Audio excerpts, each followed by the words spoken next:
Il est 13 heures, vous êtes sur la chaîne qui rassemble. Bonjour et bienvenue dans votre journal accessible aux sourds et aux malentendants.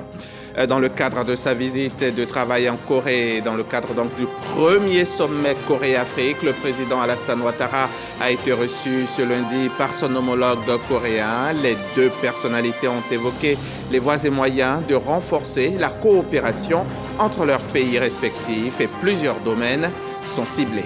83,46%, c'est le taux de réussite au CEPE 2024. Sur les 614 121 candidats ayant pris part effectivement à l'examen, 512 562 parmi eux sont déclarés admis, un taux national de réussite de 83,46%. Et puis, au total, 642 millions d'Indiens ont pris part aux élections générales qui viennent de s'achever avec un taux de participation totale de 58%. C'est ce qu'a déclaré ce lundi à la presse le commissaire électoral en chef, Rajiv Kumar. Je vous le disais donc, le président Alassane Ouattara est à Séoul depuis hier dans le cadre du premier sommet Corée-Afrique qui s'ouvre demain 4 juin. Le président Alassane Ouattara a été reçu ce lundi, vous le voyez en image. Il a donc été reçu par son homologue coréen Yoon Suk-yeol. Les deux personnalités ont évoqué les voies et moyens de renforcer la coopération entre leurs pays respectifs, entre la Corée du Sud et la Côte d'Ivoire. Plusieurs domaines sont ciblés et notons que cette rencontre se tient en marge du premier sommet Corée-Afrique. Et en marge des travaux de ce sommet, les gouvernements ivoiriens et coréens renforcent leur coopération. Deux nouveaux accords bilatéraux ont été signés hier, dimanche. Un portant sur l'exemption de visa pour une catégorie de passeports et l'autre portant sur le financement de projets majeurs inscrits dans le plan national de développement. Mahma Traoré pour les éclairages. La Côte d'Ivoire récolte déjà les retombées de ce premier sommet Corée-Afrique. Sur le plan bilatéral, les gouvernements ivoiriens et coréens viennent de signer deux accords ce dimanche. Le premier est relatif à l'exemption de visa pour les détenteurs de passeports diplomatiques, officiels et de service. Le second, un accord cadre relatif au prêt du Fonds de coopération pour le développement économique pour les années 2024 à 2028. La signature apposée par les deux ministres des Affaires étrangères autorise désormais les bénéficiaires de passeports diplomatiques, de passeports officiels et de service des deux pays à voyager sans visa pour une durée maximale de 90 jours. Quant au second document signé par les ministres Nialé Kaba et Adama Coulibaly, il permet à la Côte d'Ivoire de bénéficier d'un prêt d'un montant d'$1 milliard à taux préférentiel pour le financement de projets structurants inscrits dans le plan national de développement durant la période 2024-2028.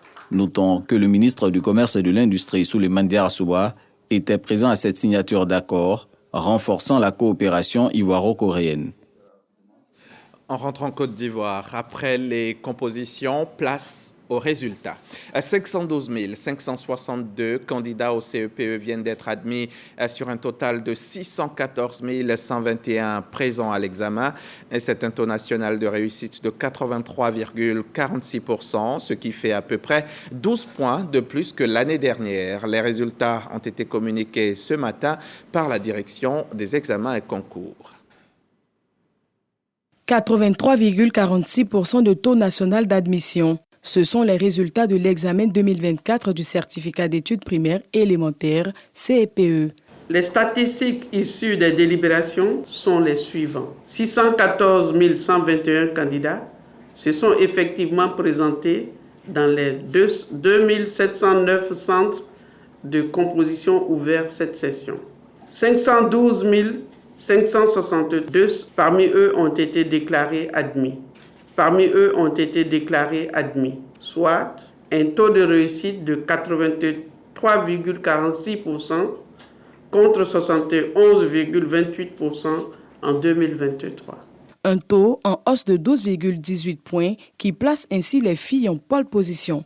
Ces résultats, analysés sous l'angle du genre, révèlent que sur 305 077 filles présentes, 256 563 sont admises et que sur 309 044 garçons présents, 255 999 le sont également, ce qui donne des pourcentages de 84,10% pour les filles contre 82,84% pour les garçons. Selon la directrice de la DECO, le progrès réalisé cette année est dû au contexte de promotion hardie de l'excellence et de lutte contre la fraude. Ce taux de réussite constitue donc un indicateur rassurant. Il annonce le renouveau d'une école ivoirienne dont le niveau se rehausse sur des fondements pédagogiques et civiques solides.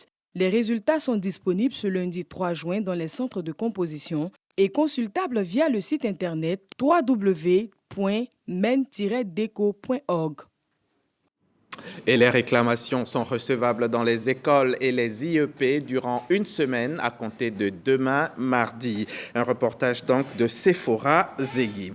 Eux sont tout petits, mais déjà ils sont vêtus du manteau de l'excellence. Ce sont les petits élèves du CPPE Pilote, le centre de protection de la petite enfance. Ils viennent d'être célébrés pour leurs bons résultats. 82 d'entre eux ont reçu leur parchemin de fin de cycle maternel, une fierté pour leurs parents, mais aussi pour leurs parrains, le ministre de l'Emploi et de la Protection sociale. Témoignage, Ismaël Evrardeo, Davis Oyo, UCR Blei.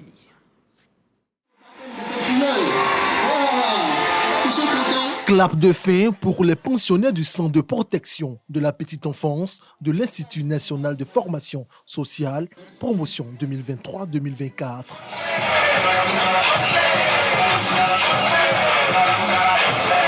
Aux portes des grandes vacances, parents et responsables du centre sont présents pour célébrer 9 mois de travail des 82 élèves de cette promotion. C'est vraiment un immense honneur pour moi, un très gros cadeau que ma fille vient de me faire aujourd'hui. Les voir partir, ça nous donne un pincement au cœur.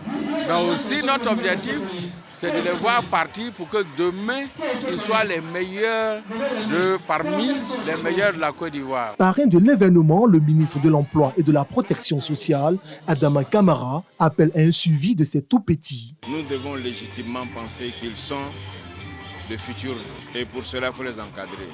Et c'est la raison pour laquelle je me suis retrouvé à cette cérémonie pour les encourager et leur dire que l'État incarné par le président Alassane Ouattara, qui est un État d'excellence, est à leur côté. Le Centre de protection de la petite enfance est un établissement qui accueille les enfants de 2 à 6 ans. Structure institutionnalisée, le centre reçoit ces enfants dans le cadre de la prise en charge intégrée et d'aide au développement physique, socio-affectif et cognitif.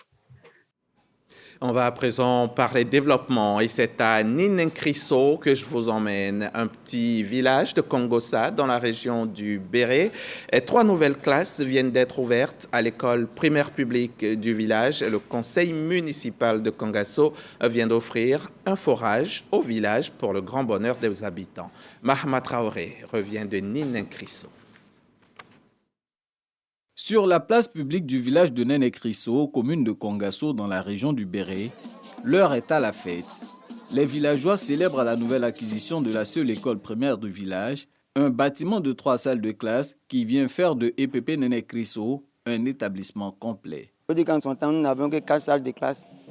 Voilà, on était obligé d'entasser les enfants par groupe et cela compliquait l'enseignement. Nous avons maintenant 7 salles de classe.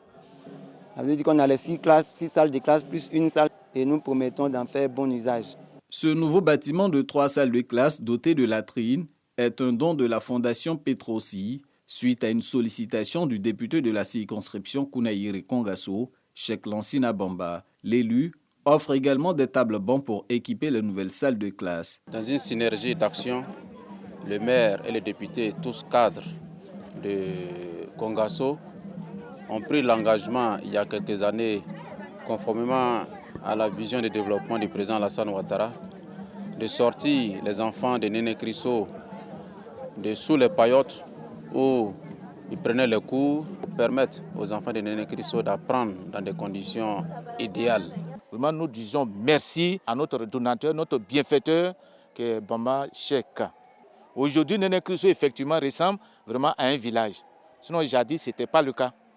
Outre une école primaire complète, Ninenkrisso voit également sa soif d'eau potable être étanchée avec un nouveau forage.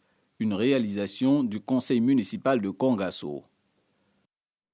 De retour ici à Abidjan, Jean-Marc Djadji, notre reporter, va nous lire un communiqué émanant donc du district autonome d'Abidjan relativement à une opération de déguerpissement et d'assainissement lancée au quartier abattoir de Port-Boué. Jean-Marc Djadji, allez-y. Le district autonome d'Abidjan informe l'opinion publique nationale et internationale que le programme de lutte contre le désordre urbain est entré ce lundi 3 juin 2024 dans sa phase active dans la zone sud d'Abidjan avec le déguerpissement du quartier dit abattoir dans la commune de Port-Boué. Cette opération fait suite à une campagne de sensibilisation menée auprès des populations qui a permis aux équipes du district autonome d'Abidjan d'identifier 595 foyers touchés par cette action. Pour rappel, les habitants du dit quartier, établis sur un site qui reste la propriété du district d'Abidjan, avaient été déjà déguerpis en 2018 après plusieurs séances d'information et de concertation. Afin de permettre à ces populations du quartier abattoir dans la commune de Port-Boué de se reloger dans des conditions adéquates, le district autonome d'Abidjan a acquis un site de 10 hectares à Anani, dans la commune de Port-Boué, divisé en terrain de 75 mètres carrés, soit 726 lots au total. Les opérations de désherbage, d'apport de terre, de compactage, d'installation de poteaux électriques et d'adduction d'eau potable sur le site se poursuivent, avec des commodités prévues telles qu'une école primaire, un centre de santé, un marché et des lieux de culte. Le district autonome d'Abidjan rappelle que ce déguerpissement répond à un objectif unique, assainir cette zone impropre à l'habitation, située à la lisière du complexe de l'abattoir de Port-Boué, où les populations sont exposées à divers dangers, notamment les maladies endémiques liées à la proximité avec les animaux et les activités d'abattage. Le district autonome d'Abidjan compte, comme toujours, sur l'esprit civique des populations et leur engagement en faveur de la lutte contre le désordre urbain et de l'amélioration du cadre de vie. Il se tient à leur disposition pour fournir les informations utiles et nécessaires à la conduite apaisée de cette opération de déguerpissement et d'assainissement. C'est donc un communiqué du district autonome d'Abidjan, communiqué lu par Jean-Marc Djadji. Et dans le prolongement du même sujet, l'actualité, c'est aussi l'ouverture du parc à bétail dans la commune d'Adjamé, et cela dans le cadre du vaste programme d'assainissement de la ville d'Abidjan, initié donc par le district autonome. Il est prévu que ce parc-là accueille tous les marchands de bovins et d'ovins, notamment ceux du désormais ex-marché à bétail de Port-Boué. Vous allez le voir, certains s'y sont déjà installés, tandis que d'autres commerçants sont encore réticents. Pourquoi ? Comment ? Que veulent-ils ? Quelles sont leurs préoccupations ? Éléments de réponse avec Khalil Diomondé et Franck Kofi. Ce dimanche, au marché à bétail de Port-Boué, certains marchands s'activent à acheminer leurs ruminants vers le nouveau parc à bétail situé dans la commune d'Adjamé. Dans le cadre de l'opération d'assainissement du district autonome d'Abidjan, ils ont tous été invités à rejoindre le nouveau site, car celui de Port-Boué, jugé trop insalubre. Nombre de commerçants perçoivent le bien fondé de la mesure, mais hésitent à quitter les lieux. Là-bas aussi, ce n'est pas garanti qu'on ait la place nécessaire pour tout le monde. Les vendeurs de moutons, les vendeurs de bœufs. De la place, il y en a pour tous les acteurs, rassure le vice-président de la Fédération de la filière bétail et viande de Côte d'Ivoire, que nous retrouvons au parc à bétail d'Adjamé. Nous demandons nos frères qui sont encore de l'autre côté vraiment de venir. Il y a la place pour tout le monde. Et le district d'Abidjan a prévu ici à peu près 1000 places. Alors il y a encore suffisamment de places. N'hésitez pas, ils peuvent venir, ils sont les bienvenus. Plus de 600 marchands issus de toutes les communes d'Abidjan sont déjà installés ici avec leurs bovins et ovins. Parmi eux, des personnes délocalisées du marché à bétail de Port-Boué. On est venu avec nos moutons ici. Grâce à Dieu, on a gagné place. J'ai conseillé à mes amis, ils n'ont qu'à venir. On va travailler ensemble ici. L'État même a trouvé espace pour nous donner. Ça, c'est du jamais vu. Ça, c'est un cadeau du siècle. Et on en profite pour remercier l'État, le ministre-gouverneur. Ici, il y a de l'espace. Il y a de l'espace et c'est bien organisé. Le district autonome d'Abidjan est à pied d'œuvre pour l'électrification du nouveau parc à bétail, l'adduction en eau potable et la réhabilitation de la voirie afin de faciliter les activités des commerçants. Le Forum des innovations technologiques du bâtiment et des travaux publics, dénommé Urbanic, aura lieu les 24, 25 et 26 juin prochains à la Kestab au Plateau. L'annonce a été faite lors du lancement officiel de ce projet par la Confédération des PME-PMI du bâtiment des travaux publics de Côte d'Ivoire. Lancement au cours duquel une conférence inaugurale sur la problématique de la durabilité sécuritaire dans la construction a été dite. Témoignage Dongui à Boussoro. Sur le chantier de la construction d'une Côte d'Ivoire émergente, les entrepreneurs du bâtiment et des travaux publics se disent au four et au moulin et mènent même la réflexion sur les enjeux de la durabilité et sécurité de la construction dans le pays. Le panel inaugural du lancement officiel de Urbanic, Forum des innovations technologiques du bâtiment et des travaux publics, qui aura lieu les 24, 25 et 26 juin prochains à la Kestab, a donné le ton. C'est un forum stage et formation. Ce forum est fait pour que les jeunes ingénieurs qui viennent de sortir dans les écoles alors que puissent bénéficier de cette formation, puisqu'il y aura des spécialistes alors que dans le secteur du bâtiment qui vont essayer d'indiquer à partir de quelles fondations, parce qu'ils vont essayer de montrer des zones de travail. Voilà. Tous les immeubles qu'on construit ne sont pas adaptables à toutes les zones. Tout ça là, le forum va venir donner les détails et ça va permettre à un grand nombre, surtout aux étudiants qui sortent aujourd'hui, les ingénieurs qui sortent aujourd'hui, et aussi ceux qui sont déjà en fonction de réapprendre encore leur métier. Urbanic, Forum des innovations technologiques du bâtiment et des travaux publics, est porté par la Confédération des PME-PMI du bâtiment et des travaux publics de Côte d'Ivoire et bénéficie du soutien des autorités. On met à présent le cap sur Yokobwe, dans le département de Guitry. C'est une magnifique cité balnéaire qui est sur le chemin entre Abidjan et San Pedro. Il faut aller voir si vous ne l'avez pas encore fait. Il y a juste un manque de logements, des logements décents, mais c'est en train d'être réglé. Une opération immobilière vient d'y voir le jour dans cette localité donc, et ce sont des logements pour tous à Yokobwe. Davis Oyo était sur place cette semaine. Il en revient avec ce reportage. Situé à 150 km d'Abidjan et de San Pedro, Yokobwe, sous-préfecture du département de Guitry, région du Lot-du-Bois, est en voie de développement. Voirie bitumée, rue tracée, infrastructure de base visible. Cependant, derrière cette façade se cache une toute autre réalité. Ici à Yokobwe, en tout cas, nous avons un problème de logement. Sincèrement, c'est difficile. Il faut chercher, il faut longtemps, il faut même mettre du temps avant d'avoir ça. Le manque de logement adéquat alimente également les conversations des jeunes de cette cité balnéaire. On a des fonctionnaires qui sont venus, qui sont logés là-haut, qui est à près de 10 à 15 km d'ici, parce que ce qu'on leur propose ici n'est pas décent. Donc c'est vraiment un problème crucial qui impacte le développement de notre village qui tend à devenir une ville. Loger décemment les fonctionnaires et opérateurs économiques de la sous-préfecture, le sujet occupe quotidiennement les pensées du chef du village et de ses notables. D'autres fonctionnaires repartent parce qu'ils n'ont pas pu se loger, surtout au niveau de l'éducation nationale. Donc moi, je suis enseignant. Nos collègues s'en vont parce qu'il n'y a pas de logement. Au niveau de la santé, les infirmiers s'en vont parce qu'il n'y a pas de logement. C'est un problème réel. Nous souhaitons qu'un projet dans l'immédiat qui puisse nous amener à avoir des logements de telle sorte que tous les fonctionnaires qui viennent puissent rester.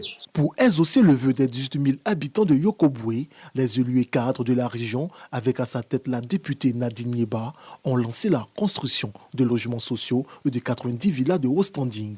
Aujourd'hui est jour de visite pour les populations et les initiateurs de l'opération. Le projet vient pour répondre un peu à cette préoccupation qui est assez criante. C'est vrai que quand nous recevons nos fonctionnaires, ils ne veulent pas rester parce que même les cadres, ils n'ont pas de logement ici. Et donc, c'est vraiment l'idée des cadres qui m'a amené à faire cette opération pour les cadres, pour qu'ils puissent avoir quand même un logement et qu'on puisse loger effectivement les fonctionnaires qui sont, je dirais, affectés ici. Pour le président du conseil régional de l'Eau-du-Bois, Amédée Kofi Kwaku, cette initiative cadre avec la vision du gouvernement. Dans la vision du président de la République, il a parlé beaucoup de logements. Et je pense qu'ici, offrir des logements décents aux cadres de la région, aux travailleurs qui sont dans la région, est une excellente chose. Cette opération baptisée Logement pour tous constitue la première phase de ce projet. 2 autres prendront forme bientôt et la dernière phase sera entièrement consacrée aux logements sociaux. La 8e session en droit international des droits de l'homme s'est tenue la semaine dernière dans la commune du Plateau. C'est à l'initiative des fondations Friedrich Naumann et René Cassin. C'est un projet de formation qui vise à instruire les acteurs du système judiciaire et sécuritaire ivoirien sur la corrélation droits de l'homme et lutte contre les nouvelles formes de criminalité dans le monde. Jean-Marc Djadji, précision. Policiers, magistrats et autres acteurs clés du système judiciaire ivoirien, bientôt instruits sur la cybercriminalité, le cyberharcèlement, les crimes économiques et autres nouvelles formes de criminalité. La 8e session en droit international sur les droits de l'homme s'ouvre à ce sujet pour renforcer leurs capacités. Ce projet de formation est initié par la Fondation Friedrich Naumann en collaboration avec la Fondation René Cassin. Cette Université des droits de l'homme est une initiative qui permet de former donc chaque année plusieurs centaines d'acteurs locaux, renforçant ainsi le tissu social et juridique de la Côte d'Ivoire. Nous espérons continuer à renforcer ce partenariat pour atteindre encore plus d'objectifs communs. Les morts liés au terrorisme en Afrique représentent 35% du total mondial en 2021. Et la criminalité organisée arrive à la 4e place des tendances criminelles, le plus souvent perçue par les pays membres de la région. Ces statistiques interpellent le ministre Epiphane Zoro, parrain de la session, et le ministère de la Justice et des Droits de l'Homme. Vous conviendrez certainement avec moi que ces activités constituent un obstacle de taille à la stabilité nationale et régionale, à la sécurité et à la croissance économique. La consistance du programme de formation de cette 8e session augure des résultats prometteurs en termes de contributions et solutions pratiques à la lutte contre ces formes de criminalité qui menacent nos nations. 60 auditeurs issus de 12 pays d'Afrique sont concernés par cette formation sur les nouvelles formes de criminalité. 50 heures de cours sont requises pour une durée de 6 jours pour le renforcement de leurs capacités. Et c'est officiel, la conférence internationale sur le renforcement des familles aura lieu les 21 et 22 juin prochains au Parc des Expositions d'Abidjan. C'est la 6e édition cette année et une caravane vient d'être initiée en vue de sensibiliser les populations à y prendre part massivement. Olivier Kras et Forazegui étaient à une étape de la caravane. Reportage. Fournir des informations précieuses et des outils pratiques pour améliorer les relations conjugales, familiales et communautaires. Voici l'objectif autour duquel se tient cette caravane de sensibilisation. Une cérémonie organisée par l'Église de Jésus-Christ des Saints des Derniers Jours en collaboration avec le ministère de la Femme, de la Famille et de l'Enfant. À travers cet événement, l'Église s'engage à soutenir et à encourager les couples à cultiver des relations saines et durables, fondées sur l'amour, le respect et la communication. La famille est la cellule de base de notre religion et c'est la cellule de base de notre société aussi. Aujourd'hui, nous remarquons qu'aujourd'hui, il y a beaucoup de violences dans les familles, où il y a beaucoup de divorces aussi pour les personnes mariées. Donc cette caravane, elle est faite dans le but de sensibiliser la population sur les bienfaits du mariage et comment est-ce que nous devons bien nous comporter pour avoir des mariages réussis et avoir aussi une vie harmoniale en famille. La famille étant l'unité fondamentale de la société, les populations saluent l'initiative qui vient contribuer au bien-être, leur épanouissement. Ça va essayer de canaliser certains foyers et puis voilà, d'apporter plus de choses encore dans la famille. Je pense bien que c'est une très bonne initiative. Je pense d'abord pour la famille avant de rentrer dans la société. Voilà, et je pense bien que c'est très important. C'est la 6e conférence qui se tient en Côte d'Ivoire après la 5e tenue à Abuja au Nigeria sur le thème « Fortifier les familles ». Selon les organisateurs, cet événement sera meublé par des stands d'exposition et de la tenue des conférences animées par des experts et des spécialistes issus de plusieurs pays africains et du monde entier, sans distinction de religion. Venons-en maintenant à cette formation des femmes de Korogo dans la zone septentrionale de Côte d'Ivoire. 300 d'entre elles étaient concernées. Comment peuvent-elles se prendre en charge pour atteindre le sommet? Et voilà le thème développé lors de ce renforcement de capacité. C'est une initiative du RVR, le réseau des volontaires pour la réinsertion. Vous allez le voir, ces braves femmes ont ensuite allié la pratique à la formation. Siekwasi, Jean-Marc Djedji. Jour de marché à Korogo. Soro Soognon est venu faire ses emplettes pour la fabrication du savon liquide à son domicile, au quartier Kassirimain. Après la formation reçue, elle décide de passer à la phase pratique. On a appris beaucoup de choses lors de la formation. Voilà, le développement personnel. Donc moi j'ai choisi aujourd'hui de fabriquer du savon liquide. Après Kassirimain, notre équipe a rendez-vous avec Mme Soro Wanjo à Marcory. Elle a également pris part à la formation du réseau des volontaires pour la réinsertion. Elle choisit d'expérimenter la fabrication du pain sucré ghanéen. Pour cette coiffeuse, la fabrication du pain sucré ghanéen sera une seconde corde à son arc. Je n'arrivais pas à faire le pain sucré normalement. Quand je fais ça, ça ne réussissait pas. Avec cette connaissance que j'ai apprise, j'ai essayé et le pain a réussi. Donc je voudrais vraiment dire merci au RVR. Je pense que je vais profiter de ça. La fin de la formation a été marquée par la remise de diplômes de participation. Occasion pour le président de ce réseau de rassurer toutes les femmes du pays de l'engagement de tous les membres à faire de leur autonomisation une priorité absolue. Le réseau des volontaires pour la réinsertion a réussi en quelque sorte à réveiller la conscience de plusieurs femmes. Aujourd'hui, des femmes qui dormaient, qui ne savaient pas qu'elles avaient d'autres potentialités. Juste après la formation, elles-mêmes, elles ont produit du pain sucré, elles ont même produit du yaourt et elles ont emballé dans les normes de la qualité et c'est super. Au nom du préfet de région, le sous-préfet de Kimou a pris l'engagement d'accompagner le réseau dans son combat contre la pauvreté dans le Nord. Plus de 300 femmes ont été formées à la réinsertion pour l'autonomisation. Un jour seulement après la formation, nous avons eu des résultats où des femmes sont venues apporter des produits avec une qualité et une hygiène irréprochable. Et c'est ce que nous voulons pour les femmes du Koro et pour les femmes de Côte d'Ivoire en général. C'est vraiment une initiative louable, c'est un réseau citoyen que nous devons encourager. Le réseau des volontaires pour la réinsertion a vu le jour en octobre 2019. Sa principale mission, la recherche du bien-être socio-économique de la femme dans le monde. Depuis sa création, Korogo marque la première étape des investitures des coordinations régionales à travers le pays. Prochaine escale, Agboville. Avant Agboville, moi je vous envoie dans la sous-préfecture de Sorobango, dans le département de Bondoukou, où les femmes ont plutôt été célébrées. C'était dans le village de Tambi, à l'occasion de la fête des mères. À l'occasion donc de cette célébration, elles ont reçu de nombreux présents de leurs parrains. Depuis Tambi, on suit la correspondance d'Herman Yamia.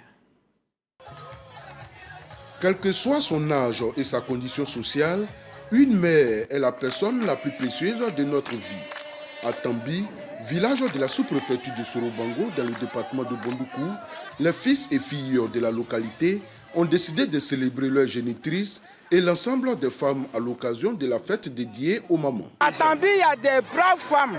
Nous luttons pour le développement du village. J'ai pris Dieu à ce que l'année 2025, qu'on l'a fête avec maman Dominique. Le parrain de la cérémonie, le député de Sorobango et Tagadi, a salué l'initiative et a indiqué qu'il s'est joint à cette cérémonie parce que la femme en général et nos mères en particulier méritent d'être valorisées au quotidien car elles jouent, selon lui, un rôle très important au sein de la cellule familiale. Nous sommes venus honorer les mamans, nous sommes venus honorer les femmes parce que c'est elles qui donnent la vie et c'est eux qui nous élèvent, c'est eux qui font tout pour nous. Cet hommage aux mamans a été appuyé par le sous-préfet de Soro-Bango qui a souhaité marquer sa première prise de parole officielle à cette cérémonie depuis sa prise de fonction le 14 mai dernier. Nous avons décidé d'être au rendez-vous avec les femmes.